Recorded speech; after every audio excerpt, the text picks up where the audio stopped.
Welcome back to the channel, everyone. It's the third day that we're wrenching on the E46. You've seen last video what we accomplished yesterday, and we're going to continue, of course, on that today. So the plan today: finish up the rear axle as far as we can, install a front axle, since we'll see if I can get the lollipop sorted or not. Otherwise I'll put an old set in. We're going to focus a little bit on this thing, our 3-liter M54.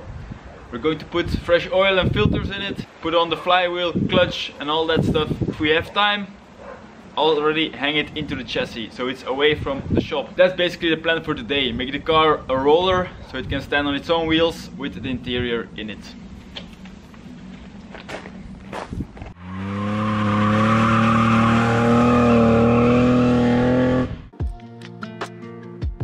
I started the day by installing the dual caliper bracket in the back of the suspension. I looked at the options online. Most of them were quite expensive, and so I decided to just have a look on eBay, and I bought these for I think around 100 euros, which is fairly cheap. And I decided to just pull the trigger on them and see what I would get. So basically it's a very simple bracket and just bolts into the existing bolts in the trailing arm that are normally used for the standard handbrake mechanism. So yeah, it's just held in place with 2 M8 and 1 M6 bolt. So not the biggest, but I think it should hold up. We'll see. I also wanted to install the brake calipers, but I found out there's an issue. Something is not right and it doesn't fit together, but more on that in a second. Then it was time to install the front suspension. So the triangles, the steering links and the knuckles, this all went together really easily. It's well, it's very straightforward.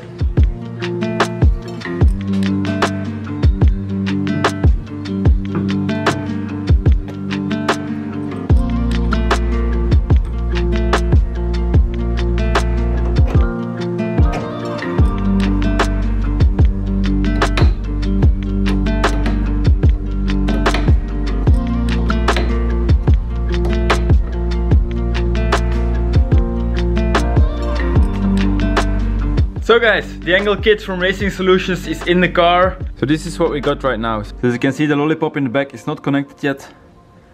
It's connected to the subframe and then into the knuckle. You can see here where a piece has been added on. So I think, I don't know how much bigger it is, but probably around like 10 centimeters. And then if you come around the outside, this is the re-welded pickup point for the steering. And yeah, I'm curious how this is going to drive. Probably see that the finish on those products is not amazing. They're made by just a guy in his shop by hand. But I do have faith in him. From Racing Solutions, it's Sebastian Fontaine. He's a Dutch drifter, pro drifter, and he runs this stuff on his E46s. And it runs great, it's strong, it doesn't break. So I'm confident if he says it works, it will surely work for me. Unfortunately, there's a problem in the back. So as you can see, I've put the old discs back on. Basically, the discs that I ordered are wrong.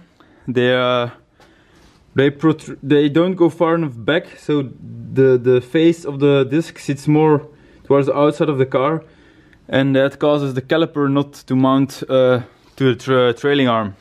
So I put these ones back on just for now, so I can comfortably put a wheel on there. I'll just have to see what went wrong, if they sent me the wrong part, or I maybe made a mistake, ordered the wrong part.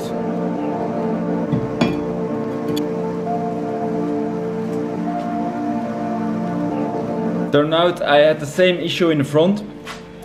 Also, the caliper would not fit completely over the disc. So time to investigate a little bit more.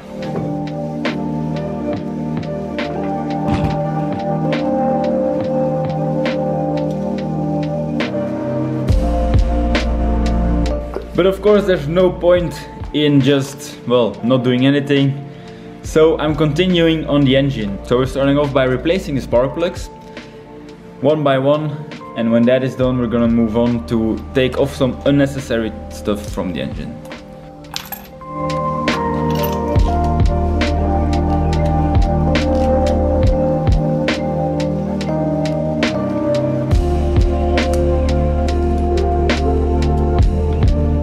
One of the unnecessary things is the AC compressor. I'm not going to run AC in this car, so we're going to take it off.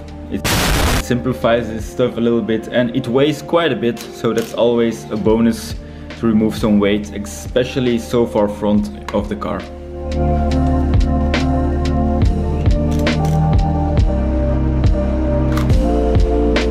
Next up is replacing the water pump. I would advise you, especially if you're buying a second-hand engine, just change this out. It costs like, I think like 50 bucks or something. So really, compared to the cost of the engine, it's nothing. You should always do this. The main reason for this is that most of these pumps are made from plastic, and over time, like if it's in there for 20 years or more and I've seen a lot of heat cycles, the plastic can get brittle, and if it breaks, well, there's a good chance you're going to destroy your entire engine, or yeah, by overheating. So avoid that by just spending a little bit of cash on some maintenance and do it the right way. Note that when you pull the pump out of the block, it usually still holds quite a bit of capacity of coolant that's in there. So make sure you don't get a coolant shower. Ask me how I know. I then went to install the belt and I noticed something, as you can probably tell by my face. The power steering pump is not where it's supposed to be. But anyway, let's move on to the cost overview, where some of you probably are here for. So I'm going to do a brief overview of the costs up until now, so all the parts that I've used in these 3 episodes. So let's start off with the chassis itself. So this is actually the second chassis that I got. Long story, the first one was basically trash, lost some money there. And in the end, I only paid 550 euros for this car. But if I count also the money that I lost with the first chassis, it comes out to about 750 euros in total for the chassis.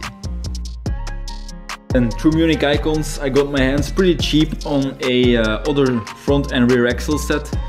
The rear axle set me back 150 and the front axle set me back 100 euros. Then the angle kit that I got from Racing Solutions, that one set me back 570 euros. So this is including modified knuckles, modified front arms and extended tie rods.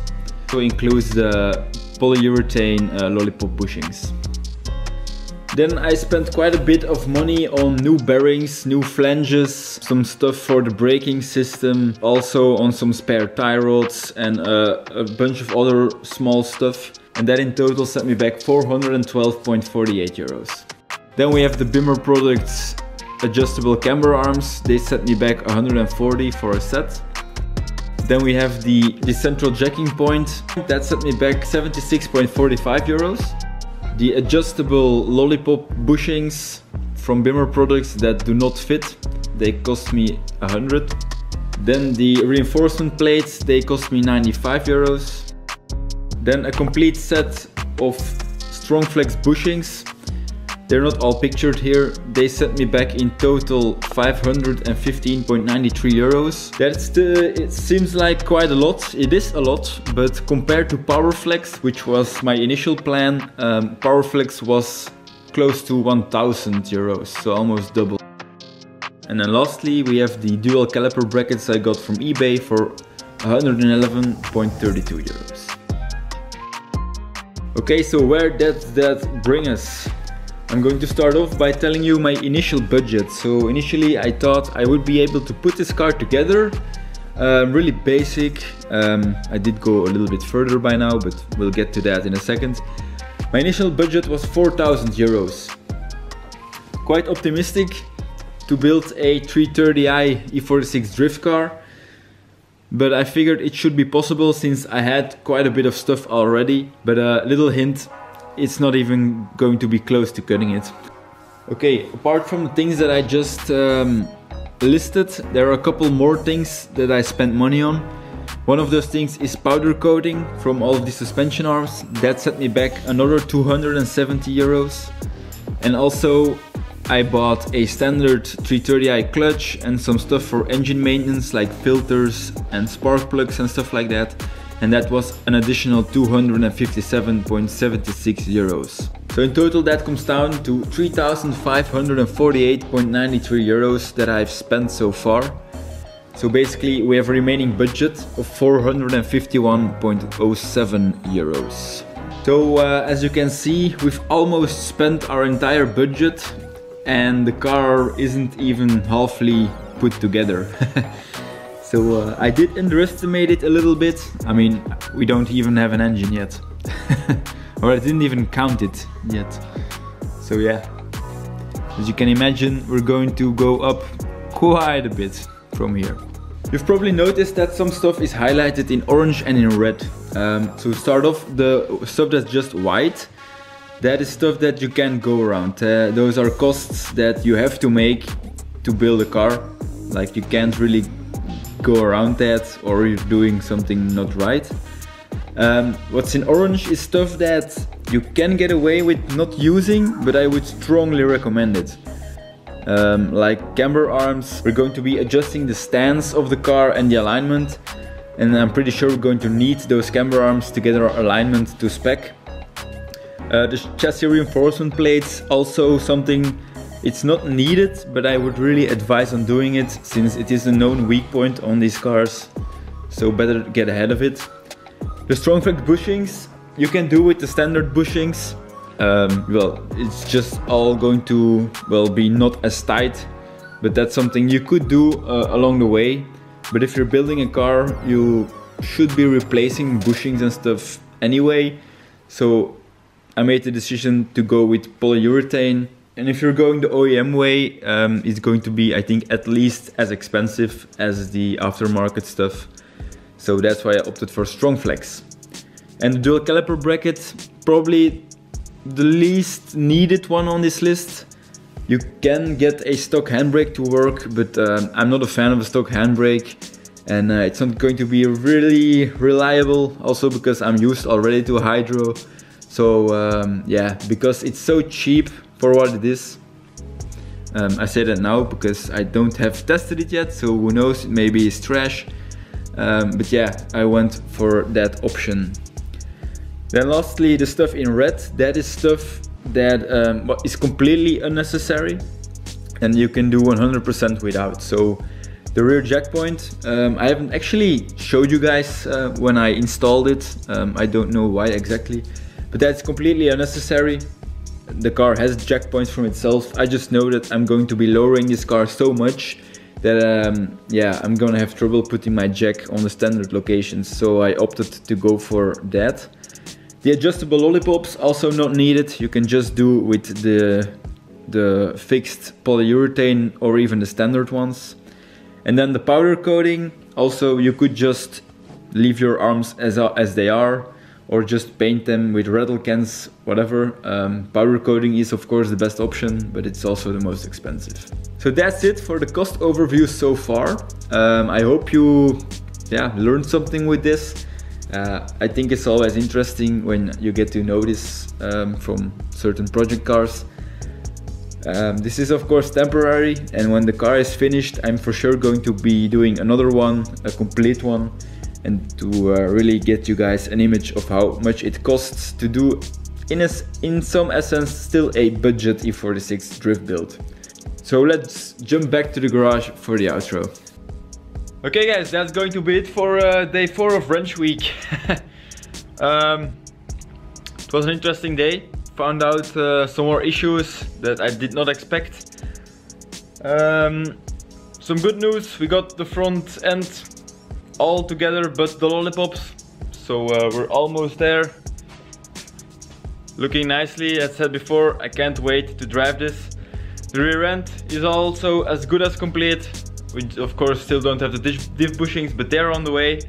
That will be for, well, not tomorrow, then they won't arrive, but we'll see when. Other than that, yeah, not that much progress, unfortunately. Lost some time again with, you know, selling stuff, buying stuff, picking things up, having people pick things up. Also on the engine, where is it? There is it. I noticed that the power steering pump is not there. I figured it would hang on the engine, but I looked over it, it's not there. I don't really get it. In my book, if you buy a complete engine, that should be included. I already contacted the guy. It's hopefully is going to come through, but I've got my doubts. Anyway, what I've learned so far is that I should put more effort into really figuring out if everything is going to fit, all the parts are going to work together. But now I'm running into some issues that probably could have been avoided, but well, that's part of the learning process.